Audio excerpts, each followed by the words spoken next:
आणि यानंतरची एक मोठी बातमी नाशिकमधून कपडे खरेदीसाठी आलेल्यांकडून दुकानदाराला मारहाण करण्यात आली। दुकानदाराने खरेदीचे पैसे मागितल्याने ही मारहाण करण्यात आली। मारहाणीची घटना सीसीटीव्ही कॅमेऱ्यामध्ये कैद झाली आहे। याआधी सुद्धा जबरदस्ती कपडे नेत दुकानदाराला मारहाण करण्यात आलेली होती। नाशिकच्या भद्रकाली परिसरामधली दुकानं ही गजबजलेली असतात आणि याच दुकानांमध्ये ही घटना घडली आहे।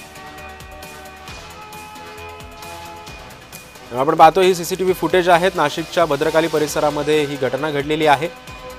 कपडे खरेदीसाठी आलेल्या तरुणांकडून या दुकानदाराला मारहाण करण्यात आली आहे।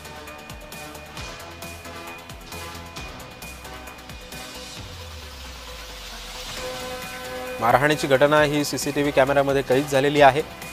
दुकानदाराने खरेदीचे पैसे मागितले आणि याच कारणावरून या दोघांमध्ये वाद झाला आणि त्यानंतर या वादाचं रूपांतर मारहाणीमध्ये झालेलं आहे।